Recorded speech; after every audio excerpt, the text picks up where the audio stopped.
വൈകിട്ട് ഇതേ ഉണങ്ങിയ തുണികളൊക്കെ കൊണ്ടുവച്ചതിന് ശേഷം അതേ ഞാൻ ബാക്കി കഴുകിയ തുണികളൊക്കെ ഉണ്ടായിരുന്നു കേട്ടോ. അതായത് ക്ലാസ് കഴിഞ്ഞ് വന്നിട്ട് ഞാൻ കുറച്ച് കഴുകിയിട്ടുണ്ടായിരുന്നല്ലോ, അത് വൈകുന്നേരമായിട്ടാണ് ഞാൻ തോരട്ടത്. തേജപ്പം വന്നതിന് ശേഷം കേട്ടോ. അപ്പോൾ അവന് ഇതേ ചായയൊക്കെ കൊടുത്തിട്ട് അവൻ അവിടെ ഇരുത്തിയിട്ടുണ്ട്. അപ്പം ഞങ്ങൾക്ക് ബാക്കിയൊക്കെ ഇതേ തോരടാൻ നോക്കിയിട്ടാ. പിന്നെ എനിക്ക് കുറച്ച് പണി എക്സ്ട്രാ ഉണ്ട് കേട്ടോ. വേറെ ഒന്നല്ല, മുറ്റത്ത് ആകെ ചാക്കോളൊക്കെ കിടക്കുന്നുണ്ടായിരുന്നു. പണി കഴിഞ്ഞാൽ ഈ ഒരു കട്ട കെട്ടിയതിൻ്റെ കുറച്ച് ചാക്കും കാര്യങ്ങളൊക്കെ ഉണ്ട് കേട്ടോ. ഇനിയും പണിയുണ്ട് നമുക്ക്. അപ്പോൾ ഒന്ന് സെറ്റ് ആവാൻ വേണ്ടി 2 ദിവസത്തേക്ക് പണി ഇല്ല കേട്ടോ. നാളെ തൊട്ട് വീണ്ടും തുടങ്ങും ബാക്കി പണികൾ. അപ്പോഴേക്കും ഞാൻ ആ വേസ്റ്റ് ആയിട്ടുള്ള ചാക്കും കാര്യങ്ങളൊക്കെ അതേ സൈഡിൽ കൊണ്ടിട്ടു. പിന്നെ ഈ ഒരു ഭാഗം മാത്രം മിറ്റടിച്ചു കൂട്ടാ.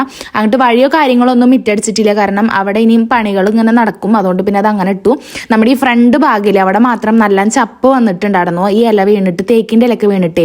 പിന്നെ കുറേ ചെടികളൊക്കെ ആകെ നാശമായി ഉണങ്ങിയേക്കണു. പിന്നെ ഈ ഒച്ച് കാരണം തോന്നുന്നു കേട്ടോ കേടായി പോകുന്നുണ്ട്. അപ്പോൾ അതൊക്കെ ഞാൻ വേഗം പറിച്ച് കളയുക ചെയ്ത്.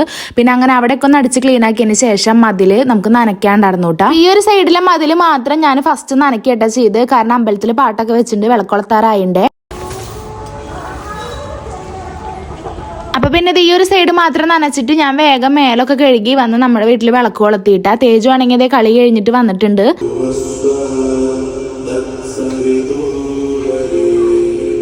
ഇത്രയും നേരം അപ്പുറത്ത് നല്ല കളിയായിരുന്നു കേട്ടോ പിള്ളേരുടെ കൂടെ. അപ്പൊ വിളക്ക് കൊളുത്തേണ്ട നേരമായപ്പോ ഞാൻ വിളിച്ചതാട്ടോ അവനെ. പിന്നെ ഞാനും തേജപ്പനും കൂടിയിട്ട് ബാക്കി സൈഡിലെ മതിലൊക്കെ നനയ്ക്കാനായിട്ടാണ് നിൽക്കുന്നത്. അപ്പൊ ഞാൻ നനയ്ക്കുന്ന കണ്ടപ്പോൾ അവനായിരുന്നു കേട്ടോ കൂടുതൽ ആഗ്രഹം. ഞാൻ നനയ്ക്കാൻ ഇങ്ങോട്ട് കേട്ട് ഞാൻ നനയ്ക്കാൻ പറഞ്ഞിട്ട് പിന്നെ ആളെ കുറെ നേരം നടന്നപ്പോൾ കുറച്ച് നേരത്തേക്ക് ഞാൻ അവന്റെ കയ്യിൽ പൈപ്പ് കൊടുത്തു വിട്ടു അവനെ എത്തണോടത്തേക്ക്. പിന്നെ അവൻ പറഞ്ഞു ട്രൈപോഡിൽ വീഡിയോ വെക്കേണ്ട അമ്മയ്ക്ക് ഞാൻ വീഡിയോ എടുത്തുതരാന്നൊക്കെ നിന്ന് പറയണത് കേട്ടോ. അപ്പൊ പിന്നെ ബാക്കി തൊട്ടിട്ടുള്ള വീഡിയോസൊക്കെ എനിക്ക് തേജോട്ട് എടുത്ത് തന്നേക്കുന്നത്. അതാണ് അവൻ ട്രൈപോഡിനേക്ക് അക്രമാട്ടോ, കാരണം അവൻ എവിടെയും നിർത്തി അവിടെ നിന്നിട്ടേക്ക് വീഡിയോ എടുത്തുതരും. പിന്നെ അവിടെ അങ്ങോട്ടും ഇങ്ങോട്ടും നീങ്ങണമെങ്കിൽ ഞാൻ ഇവിടെ നിന്ന് പറഞ്ഞാൽ മതി കേട്ടോ. അപ്പോൾ അവൻ നീങ്ങിയിട്ട് ഇങ്ങനെ സൈസ് ആക്കിയിട്ട് എടുക്കൂട്ടാ. 1ലും 2ലൊക്കെ ഇട്ട് സൂം ചെയ്തിട്ടൊക്കെ അടിപൊളിയായിട്ട് എടുത്തേരുവേ. പിന്നെ അതേ ട്രൈപോഡ് അവിടെ കൊണ്ടുപോയിക്കേട്ടാക്കി ബാക്കിയും കൂടി നനയ്ക്കാണ്ട്. അപ്പം ഇങ്ങനെ ഇരുട്ടായോണ്ടിരിക്കുക. അപ്പം ഞാൻ അവനോട് അകത്തേക്ക് പൊക്കോന്ന് പറഞ്ഞു. ഇനി വല്ല ഇഴജന്തുക്കളൊക്കെ വന്നാലോ വിചാരിച്ചിട്ട് ഞാൻ അവൻ അകത്ത് കയറ്റിയിട്ടാ.